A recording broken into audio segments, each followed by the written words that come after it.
Welcome to the Dark Verse channel. Don't forget to subscribe, comment, like, and share. I was 6 when I first heard her crying. It came from the attic, late at night, soft at first, then louder, like someone trying to cry without being heard. I told my mom. She said it was the wind, but I knew the wind didn't sob like that. We'd just moved into the house. It was old, smelled like dust and mothballs. The attic door was always locked. I asked why. Mom said, "There's nothing up there." But something didn't feel right. The walls felt like they were watching. My room was directly below the attic. Every night at 2:47 a.m. she cried. Same time, same sound, every single night. At first I hid under the blanket, but the crying never stopped. Sometimes it was like she was right above my head. I started sleeping with the lights on, but even light couldn't stop the cold that came with the crying. I began to hate nights. Hate the silence, hate being alone, because when it was quiet, she was louder. One night I couldn't take it. I climbed out of bed, tiptoed to the hallway. The attic door stood there, closed, locked, but I could hear her, right behind it, whispering my name, not screaming, whispering. Ellie, over and over. Ellie, please help me. My name had never sounded so broken. I ran back to bed, cried into my pillow, tried to believe it was a dream, but I knew it wasn't. I told Dad. He laughed, said I had a wild imagination, but his laugh didn't reach his eyes. He looked tired, like he knew, but didn't want to say. I started asking questions about the house, the attic, the people who lived here before. Nobody had answers.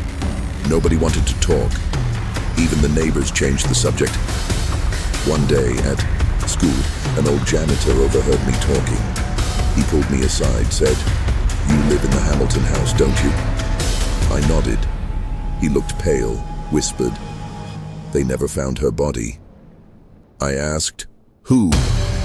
He just shook his head. "Don't go into the attic, girl, she's still waiting." I couldn't breathe. Who was waiting? Why? I needed to know. That night, I stayed up. 2:47 a.m., she cried again, but this time, there were footsteps, creaking, slow, deliberate, like she was walking across the attic floor. I pressed my ear to the ceiling, my heart pounding.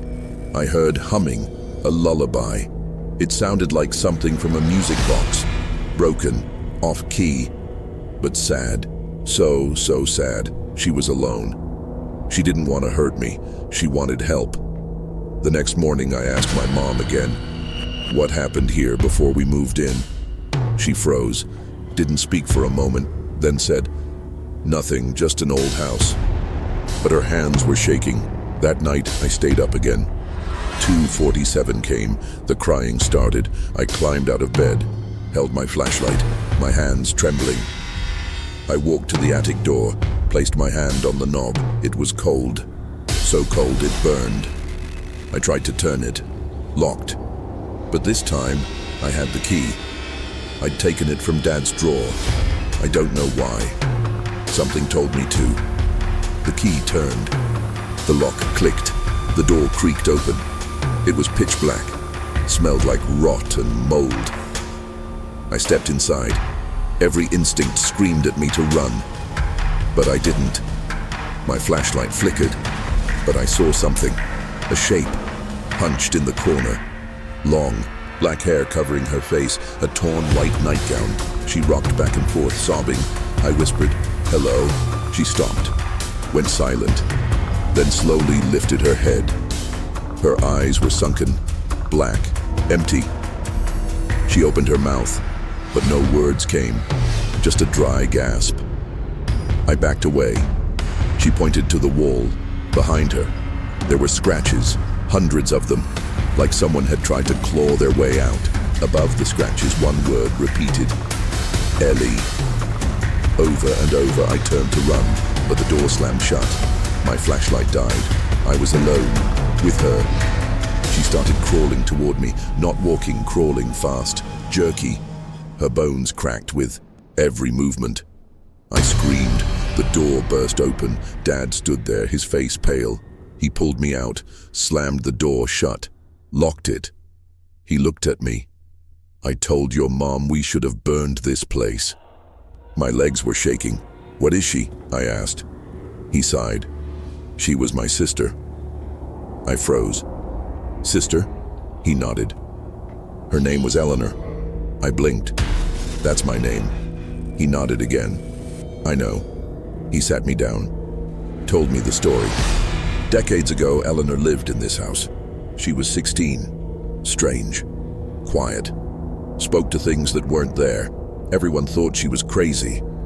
One night, she vanished. No one found her. The family never moved out.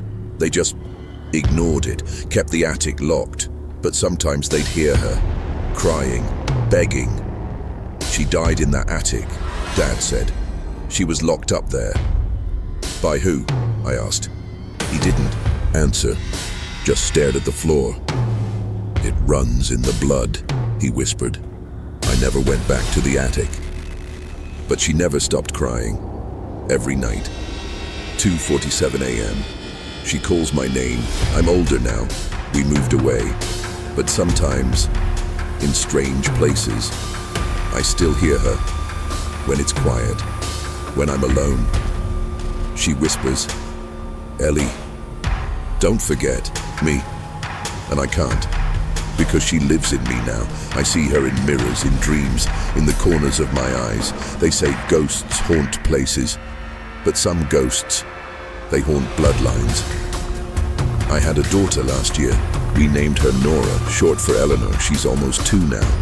And last night, at 2:47 a.m., she pointed to the ceiling and whispered, "She's crying again, Mama." I didn't sleep after that because I knew she never left. She still lives in the attic. And now, she's waiting for Nora. Don't leave without subscribing to this channel.